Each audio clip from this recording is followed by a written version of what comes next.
Tonight on KGW News. To see that it was literally right outside our house was unnerving. Neighbors in Southeast Portland rattled to learn a rideshare driver and his passenger were shot on their street. Plus, it would be very helpful to have some help from the city. A developer fires back as the city gets ready to foreclose on a piece of Portland history that's turned into an eyesore.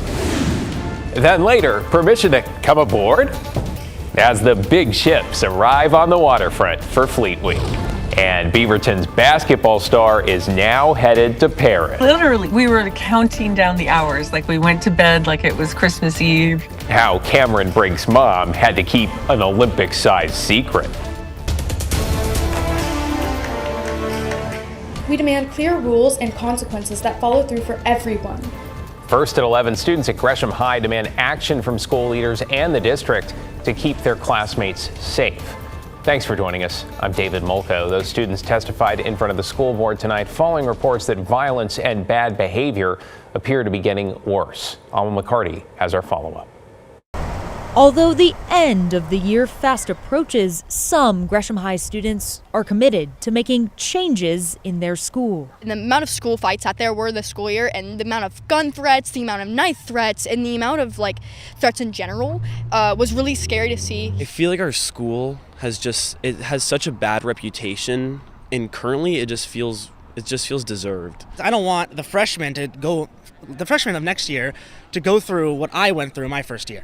Elizabeth Westbrook co-founded the Gresham Student Union as a way to advocate for student voices. It feels like we're really just brushing over the top of the real issues and being told that, we're going to be safer if we're in class on time and out of the hallways. Last month, some educators here brought their safety concerns to the district, but since then, these students argue little has changed. We have seen administration out and about more in the hallways, but I noticed that was only for about a week, and then it kind of fizzled out. Plus, Elizabeth says a survey polling more than 100 students anonymously showed many still felt uneasy. A few of these issues that we have identified that the teachers union identified as well was weapons being brought into the building, drug abuse. That's why the student group went directly to the top with a list of concerns and demands.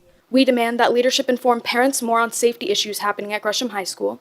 We demand leadership address the allegations about knife fights and guns being brought into the building and how we will handle future situations like this in a school-wide message.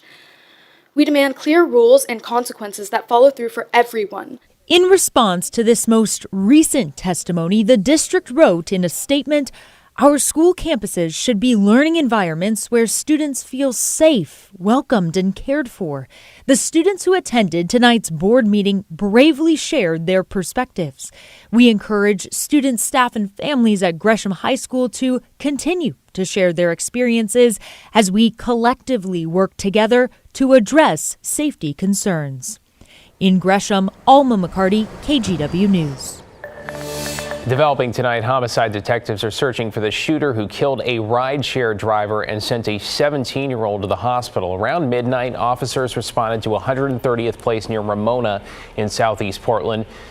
The rideshare driver died at the scene. The teenager who was a passenger in the vehicle suffered critical injuries. Neighbors say the shooter got away by jumping over fences and running through people's yards. I've been here for over 20 years, and it used to be a laid-back neighborhood, and it's bad. We've had high-speed chases on this road. We've had gunshots. It's just gotten really bad. And no word from authorities on any arrests. Anyone with information should call Portland Police. To get you caught up on tonight's other headlines now, 2 Salem teens face animal abuse charges for their alleged involvement last month in the killing of a pet cat. A warning, some of the video here is disturbing. It shows a group of what appear to be 5 young people approaching the cat when one of them pulls out a gun. We will not show you those moments, but the video shows that person shooting the animal twice while others record with their phones. 2 17-year-old boys were arrested yesterday. Salem police are still looking for the other 3, including the one they say who pulled the trigger. The man charged with murdering 3 women around the Portland metro area is now in the Multnomah County Jail. Jesse Calhoun was transferred from the Snake River Correctional Center in Eastern Oregon to Portland this afternoon. The bodies of Joanna Speaks, Charity Perry, and Bridget Webster were all found in wooded or secluded areas around Portland between February and May of last year. Calhoun is charged with murder and abuse of a corpse in all 3 of the killings. And an alert for MAX riders to expect more disruptions on the Red Line later this month. TriMet is preparing to get its new next generation trains into service, and first it needs to test them on the tracks. It's going to happen from Sunday, June 16th through Friday, June 21st. TriMet says to expect nightly disruptions on the Red Line between the Gateway Transit Center and PDX. Shuttle buses will be available for nighttime riders. Well, it was a show-stopping day in the Northwest, nearly picture-perfect as American and Canadian military ships sailed up the Willamette and into the Rose City for Fleet Week. We're going to have a lot more on those a little bit later in the newscast, but first let's check in with Chief Meteorologist Matt Safino. So Matt, how is it looking for the rest of the Rose Festival? Time lapse says it all, David. It was just a beautiful day today, and we've got a whole lot more of this on the way. Clear blue sky, warm temperatures, warming up a bit, then cooling back down a bit. And nothing too hot, at least not for too long. A couple hours on Friday will get toasty, but nothing we can't handle. So clear, cool nights, sunny, warm days, and great parade weather. Now that, of course, is a reference to Saturday, but this is a reference through this week, through the weekend, and probably through the better part of next week. That's how long this warm, dry weather is going to last. So for the Grand Floral Parade on Saturday, which begins at 10 a.m., we're looking at sunshine, warm temperatures. Parade time temperatures start about 68. Climate is 73 as things are winding down. Not an issue with the wind. So really perfect parade weather here in the Rose City. It's going to be great all day long. So since we've got 90 degrees in the forecast, I thought we would look at 90s by the number. So far this year, we've had 2 90-degree days. That was back in May 10th, we hit 91, and then May 11th, we hit 90. 91 being the warmest temperature of the year so far. 80-degree days, though, we really haven't had that many. So far, just 6. And again, all those happened last month, the last day of the month of May. And the average date for our first 90-degree day, well, since we already had a couple, we're way past that. We did about a month or so early. The average date for 90 is June 18th. So yes, if we do it again, it's a little bit earlier than normal, but hey, it's not going to last very long. So basically, David, the great weather continues. Summer just a little bit early there. Thank you, Matt. Well, we have a bit of an update tonight on this Northeast Portland eyesore that you can see from I-84. Today, city leaders took the first step toward foreclosing on the old Gordon's fireplace shop. This is all because of a tax lien. The property owner there has unpaid fines totaling more than $20,000 for code enforcement violations.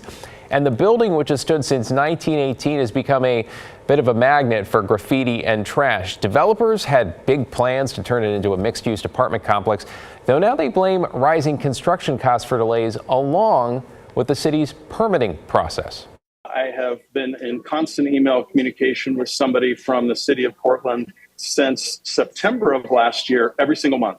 It would be very helpful to have some help from the city instead of constantly being pushed in multiple directions. Okay, that is Rob Brewster, who represents the project's developers. He says he was told the permit process would take 6 months, but it ended up taking 14. City workers say they are not to blame.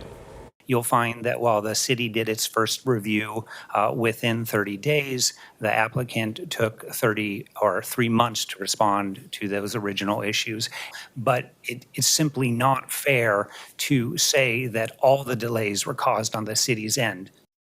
Okay, so what now? The Gordon's Fireplace building is one of several the city is looking at foreclosing on for unpaid fines. Council could vote as soon as next Wednesday. Meanwhile, city workers and developers say the owners are working on finding financing to move forward with this project. Well, City Council also moved forward with a proposal that could make parking for Rose Quarter events a little bit more difficult. It would require parking permits in the Elliott neighborhood near the Moda Center October through May from 5 to 10 p.m. That essentially aligns with the NBA season. Without a permit, parking would be restricted to 2 hours. Elliott neighbors have long vented about the struggle to find parking on their own streets in front of their own homes during the Blazers season.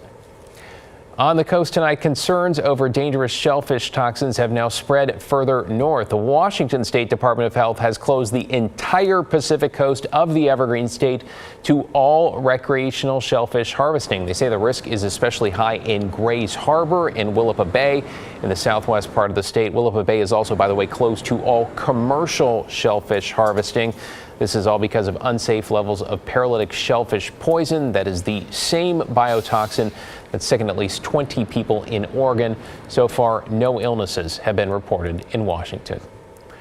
Portland Public Schools' new superintendent got a chance today to meet with some students and staff. That followed a school board vote to approve the hiring of Dr. Kimberly Armstrong.